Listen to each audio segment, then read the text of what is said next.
ದುಡ್ಡೇನ್ ಸ್ವಾಮಿ ತಲೆ ಎಡ್ಕರು ಸಂಪಾದನೆ ಮಾಡ್ತಾರೆ, ಜನರನ್ನ ಜಾಗೃತರನ್ನಾಗಿ ಮಾಡೋದು ಅದೇ ನಮ್ಮ ಉದ್ದೇಶ. ರಮೇಶ್ ಬಾಬು ಅವರೇ, ಸೌಜನ್ಯ ಪ್ರಕರಣದ ಆಳ ಅಗಲಗಳನ್ನು ತಾವು ಅರ್ಥ ಮಾಡಿಕೊಂಡು ಈ ಪ್ಯಾನಲ್ಗೆ ಬರಬೇಕಾಗಿತ್ತು ಅನ್ನೋ ನಿರೀಕ್ಷೆ ಮಾಡೋದಕ್ಕಾಗೋದಿಲ್ಲ. ಯಾಕಂದ್ರೆ ನೀವು ಅಂದ್ರೆ ಇಲ್ಲ ಒಂದೊಂದು ನಿಮಿಷ ಪೂರ್ತಿ ಕೇಳಿಸ್ಕೊಂಡು ನಾನು ಪೂರ್ತಿ ಸಾಂಕೇತಿಕವಾಗಿ ಸೌಜನ್ಯ ವಿಚಾರ ಪ್ರಸ್ತಾಪ ಮಾಡಿದ್ದೀನಿ. ಪೂರ್ತಿ ಕೇಳಿಸ್ಕೊಂಬಿಡಿ. ಆ ಕೇಸ್ ನಿಮ್ಗೆ ಸಂಪೂರ್ಣವಾಗಿ ಗೊತ್ತಾ, ಆ ವಿಷಯ ಗೊತ್ತಾ, ಈ ವಿಷಯ ಗೊತ್ತಾ ಅಂತ ನಾನು ಕೇಳೋದಕ್ಕಾಗೋದಿಲ್ಲ. ಬಿಕಾಸ್ ಪೂರ್ತಿ ತಿಳ್ಕೊಂಡು ಬಂದಿರೋದಕ್ಕಾಗಿರೋದಿಲ್ಲ. ನಿಮಗೆ ಸೌಜನ್ಯ ವಿಷಯದಲ್ಲಿ ಇನ್ಪುಟ್ ಏನಪ್ಪಾ ಅಂದ್ರೆ ಜನ ಏನು ಮಾತಾಡ್ತಾರೆ, ಸೋಷಿಯಲ್ ಮೀಡಿಯಾದಲ್ಲಿ ಏನು ಹರಿದಾಡ್ತಾ ಇದೆ ಅಷ್ಟೇ ಇನ್ಪುಟ್ಟು. ಎಂತ ಅವೇಗ್ ಮಾತಾಡ್ತೀಯೋ ಬೇಕು ನನ್ನ ಮಗನೇ, ತಗದು ಮಕ್ಕದ ಮೇಲೆ ಬಿಟ್ಟೆ ಅಂದ್ರೆ ತಲೆ ಒಳ್ಳೆ ಚೆಂಡೋದಂಗೆ ಹೋಯ್ತಿರ್ಬೇಕು.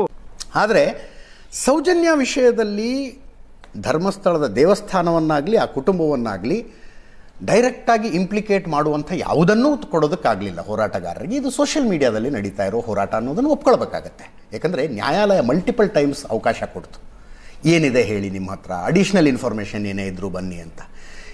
4 ಜನರ ಮೇಲೆ ಆರೋಪ ಮಾಡಲಾಯಿತು. 4 ಜನರ ಪೈಕಿ ಒಬ್ಬ ವ್ಯಕ್ತಿ ದೇಶದಲ್ಲಿರಲಿಲ್ಲ. ಬಂಡೆ ಕೂದಲೆಲ್ಲ ಉದುರೋಗಿದೆ, ಇವಾಗ ಬೆಳೀತಿದೆ ಬಂಡೆ, ಒಳ್ಳೆ ಮಿರರ್ ಇಟ್ಟಿದೆ ತಲೆನ. ಇನ್ನು 3 ಜನ ತಾವೇ ನ್ಯಾಯಾಲಯದ ಮುಂದೆ ಹೋಗಿ ಮನವಿ ಮಾಡಿಕೊಳ್ತಾರೆ, ನಮ್ಮದು ನಾರ್ಕೋ ಅನಲೈಸಿಸ್ ಮಾಡಿ ಅಂತ. ನಮ್ಮ ಮೇಲೆ ಆರೋಪ ಬಂದಿದೆ, ನಮ್ಮದೇ ನಾರ್ಕೋ ಅನಲೈಸಿಸ್ ಮಾಡಿ ಅಂತ. ನಾರ್ಕೋ ಅನಲೈಸಿಸ್ಗೆ ಒಳಗಾಗ್ತಾರೆ ಅವರು. ಅದೂ ಸೇರಿದಂತೆ ಅನೇಕ ಬೆಳವಣಿಗೆಗಳ ನಡೆದಾಗ ಅಂತಿಮವಾಗಿ ತೇಜೋವಧೆಯ ಒಂದು ವ್ಯವಸ್ಥಿತವಾದ ಪ್ರಯತ್ನ ನಡೀತು ಅನ್ನೋದು ಕ್ಲಿಯರ್. ನಾನು ಈ ವ್ಯಕ್ತಿಯ ಹೇಳಿಕೆಯನ್ನು ಅದಕ್ಕೆ ಕಂಪೇರ್ ಮಾಡ್ತಾನೇ ಇಲ್ಲ. ಈ ವ್ಯಕ್ತಿಯ ಹೇಳಿಕೆಯನ್ನು, ಇದರ ಬಗ್ಗೆ ನಾನು ಆವಾಗಲೇ ಹೇಳಿದೆ, SIT ಮಾಡಿದ್ದೇ ಲೇಟ್ ಆಯಿತು ಅಂತ. ಕ್ಲೈಮ್ಯಾಕ್ಸ್ ಅಭಿ ಬಾಕಿ. ದಯಮಾಡಿ ತಮ್ಮ ಎತ್ತಿರ್ತಕ್ಕಂಥ ಗಂಭೀರ ವಿಚಾರಗಳಿಗೆ ಉತ್ತರ ಕೊಡೋದಕ್ಕೆ ಅವಕಾಶ ಕೊಡ್ತೀನಿ. ದಯವಿಟ್ಟು ನೋಡಿ, ನೀವು ಈಗ ಇಷ್ಟೊತ್ತರೆಗೂ ಮಾತಾಡೋರಲ್ಲ, ಇಷ್ಟಕ್ಕೂ ಸ್ಪಷ್ಟವಾದಂಥ ಉತ್ತರವನ್ನು ನಾನು ಬಿಡಿ ರಮೇಶ್ ಬಾಬು ಮಾತಾಡ್ತಾ ಇದ್ದಾರೆ, ಕಾಂಗ್ರೆಸ್ನವರು ಅಂತ ನೋಡ್ತೀರಾ. MT ನಾಯ್ಡು ನಿಮ್ಗೆ ಉತ್ತರ ಕೊಟ್ಟರು, ನೀವು ಗಮನಿಸ್ಲಿಲ್ಲ ಅದನ್ನ. ಅವ್ರು ಮಾತಾಡ್ಬೇಕಾದ್ರೆ ಉತ್ತರ ಕೊಟ್ಟರು. ನೋಡಿ, ಕೊಲೆ ಆದಂಥ ಪ್ರಕರಣದಲ್ಲಿ ಕೇಸ್ ಮುಗ್ದೋಯ್ತು, ಕೇಸ್ ಕ್ಲೋಸ್ಡ್.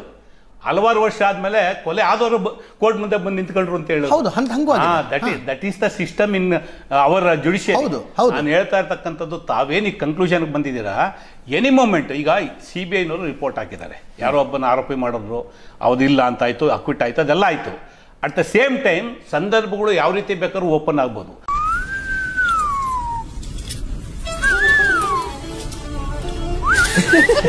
ನೀವು ಕರಾಬರೇಟಿವ್ ಎವಿಡೆನ್ಸ್ ಅಂತ ಹೇಳ್ತೀವಿ.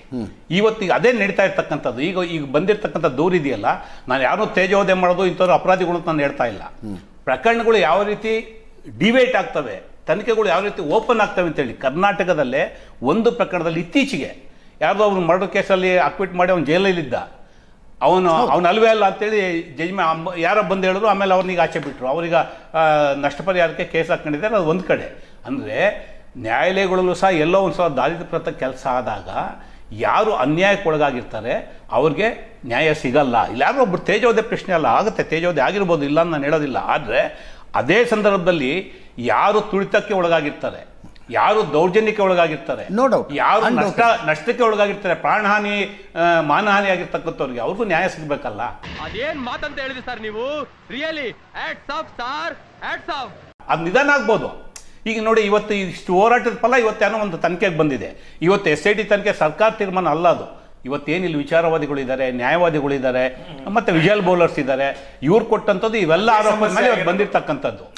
ಸೊ ಅದು ಅದೇ ಕನ್ಕ್ಲೂಡ್, ಅದೇ ಫೈನಲ್ ಅಂತ ಅಲ್ಲ. SIT ದಿಂದ ಪ್ರಿಲಿಮಿನರಿ ಎನ್ಕ್ವೈರಿ ಆಗ್ಲೇ ಪ್ರಿಜುಡಿಸ್ ಆಗಿ SITನೇ ಮಾಡಿದ ತಪ್ಪು ಅಂದ್ರೆ ಹೆಂಗಾಗುತ್ತೆ? ಈಗ ಕೋರ್ಟ್ಗೆ ಹೋದವ್ರು ಯಾರೀಗ ಇಂಜೆಕ್ಷನ್ ಆರ್ಡರ್ ತಗೊಂಡವ್ರು ಯಾರು?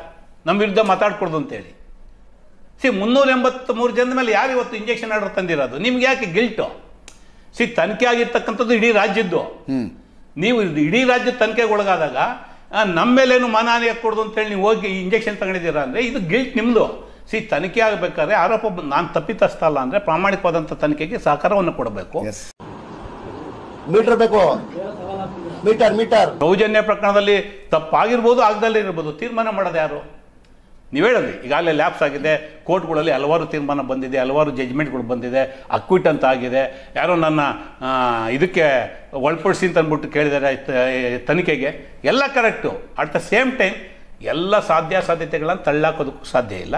ಬಟ್ ಇಲ್ಲಿ ಯಾರು ಟಾರ್ಗೆಟ್ ಮಾಡಿ ಕಾಂಗ್ರೆಸ್ ಸರ್ಕಾರ ಮಾಡಿರ್ತಕ್ಕಂಥದ್ದಲ್ಲ. ಅವ್ರು ತಪ್ಪಿತಷ್ಟಲ್ಲ ಅಂದರೆ ಖಂಡಿತ ಅವ್ರಿಗೆ ತೊಂದರೆ ಆಗಲ್ಲ. ಮುಕ್ತವಾದಂತ ತನಿಖೆ ಆಗ್ಬೇಕು. ಇದು ನಮ್ಮ ಸರ್ಕಾರದ ಇಚ್ಛೆ. ಯಾರು ಮಾಡಕ್ ಸಾಧ್ಯ ಆಗಲ್ಲ. ಈ MTV ಸಿಟಿ ಯುಗದಲ್ಲಿ ಖುಷಿಯಾಗಿರುತ್ತೆ.